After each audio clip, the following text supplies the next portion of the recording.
शेतकऱ्यांना पाणी आणि उत्कृष्ट निविष्ठा उपलब्ध करून दिल्यास शेतकरी स्वतःच्या बळावरती उत्पादनामध्ये मोठी वाढ करू शकतात। त्याचप्रमाणे शेतामध्ये तंत्रज्ञान आणि अपारंपरिक ऊर्जेचा उपयोग केल्यास मोठ्या प्रमाणामध्ये उत्पादनामध्ये देखील वाढ होते। याचा प्रत्यय बुलढाणा जिल्ह्यामध्ये येतोय। अटल सौर कृषी पंप योजनेअंतर्गत सौर ऊर्जेवरती आधारित जैन इरिगेशन कंपनीचे कृषी पंप कार्यान्वित झालेले आहेत। जैन सौर पंपामुळे शेतकऱ्यांचं आता जीवनमानच बदलून गेलंय।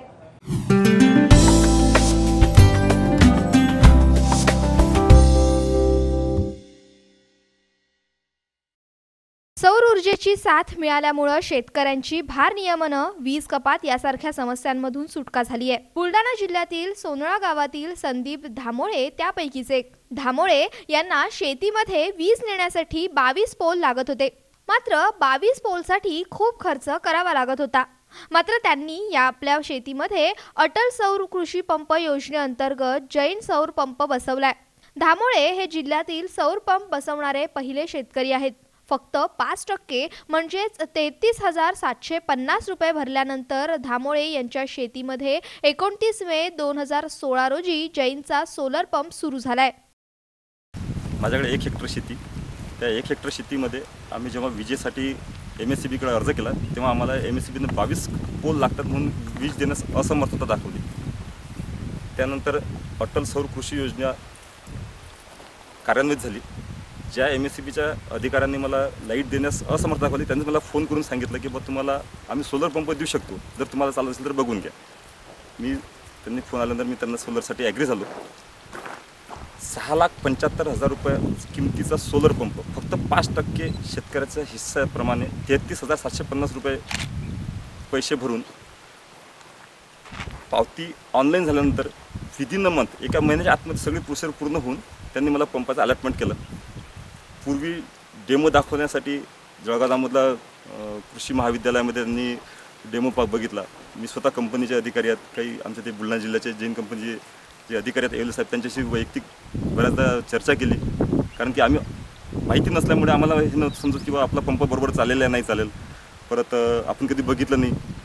तर 29/5/2016ला माझ्या शेतामध्ये त्यांनी पंपाचं इन्स्टॉलेशन केलं आणि तो पंपाचं इन्स्टॉलेशन झाल्यानंतर आम्ही एवढे समाधान झालो की आधी इथं आम्ही एका एकरात 1 ते 1.5 क्विंटल कपाशी याच्यावर पीक निघत नव्हतं आणि वर्षभरातून फक्त एकच वेळेस पीक 4 महिन्याचं, ज्याला आम्ही कोरडवाहू शेती समजून करत होतो।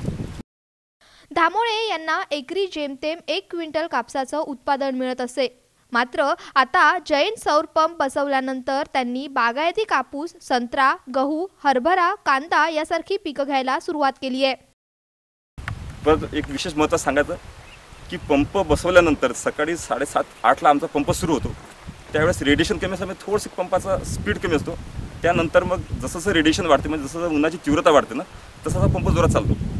इथं आज लक्षात आलं की त्याची धार बघताना, त्या पंपाची धार बघताना असं वाटत होतं की आपण बागायती करणं शक्य होणार नाही। पण नंतर लक्षात आलं की इथं आम्ही स्प्रिंकलर, ठिबक हे जेव्हा बसवलं ना तेव्हा नंतर लक्षात आलं की प्रेशर क्रिएट करणाऱ्या ह्या मशीन असल्यामुळे आमचं आता सध्या माझ्या शेतामध्ये 8 नोजल उठत आहेत। आजपर्यंत आम्ही आज ह्या शेतात सोलर पंप बसवल्यानंतर इथं आम्ही कपाशी, तूर, परत त्यामध्ये संत्रा आणि आता यावेळेस उन्हाळीमध्ये गहू, हरभरा, भुईमूग, कांदा असे सर्व पिकं घेतलेत। पंपाची सर्व्हिस, परत पंपासोबत ज्या लोकांना इथं नियुक्त केलं गेलं त्यांची सर्व्हिस अतिशय समाधानी आहे। आजपर्यंत कुठल्याही प्रकारची अडचण आम्हाला आलेली नाही आणि सगळं व्यवस्थित आहे बिलकुल। म्हणजे असं आम्ही आता समाधानी आहोत या पंपापासून। अज्ञान पण असल्यामुळे बऱ्याच लोकांना हे माहिती नाही की आपल्याला फक्त 33,750 रुपये भरावं लागतात। काही लोकांना असं गैरसमज झाला आहे की कर्जाऊ रूपात ते आपल्याला पंप देत आहेत, पण तसं नसून हा 6,75,000 रुपयाचा जो पंप आहे हा फक्त एक नॉमिनल काहीतरी 5% शेतकऱ्याचा हिस्सा म्हणून 33,750 रुपये भरून हा पंप मिळतो। त्याच्या वेगवेगळ्या किंमत आहेत। 3.5 HP करता वेगळी किंमत आहे, 5 HP करता वेगळी किंमत आहे, 7.5 HP करता वेगळी किंमत आहे। पण फक्त 5% हिस्सा जो आहे तो शेतकऱ्याला भरावा लागतो। याच्यावर कुठल्याही प्रकारचा शेतकऱ्यावरती कर्ज लागत नाही। सरकार, राज्य सरकार, केंद्र सरकार आणि वितरण कंपनी हे काय यांनी काय संगनमताने ठरवलं आहे ते त्यांचं बघतात। पण बऱ्याच लोकांचा हे गैरसमज आहे, हे गैरसमज सुद्धा दूर झाले पाहिजे। जैन इरिगेशनचा सौर पंप उच्च गुणवत्तेचा आहे। यापुढील 25 वर्ष धामोळे यांना सौर पंपासाठी कोणताही खर्च करावा लागणार नाही। गेल्या वर्षभरापासून कोणत्याही तक्रारीशिवाय जैनचा सौर पंप व्यवस्थित चालतोय। त्यामुळे धामोळे अगदी आनंदी आहेत। जिथे हे पंप बसलेत खरोखर अतिदुर्गम भागामध्ये जिथे पिण्याच्या पाण्याची अडचण होती, आज तिथे बागायती शेती आणि नुसती बागायती शेती नाही तर त्या शेतीवरती असणारा रोजगारसुद्धा उपलब्ध झाला. आणि या भागातलं जे आज हे हिरवळ जे बघतोय आपण, इथं जे संत्र्याचा बगीचा दिसतोय लागलेला, हे सगळं या योजनेमुळे.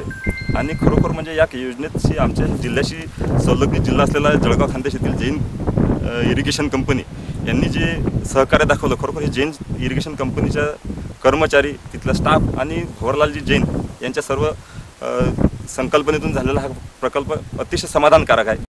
महाराष्ट्रात 20 जिल्ह्यांमध्ये अटल सौर कृषी पंप योजना सुरू आहे.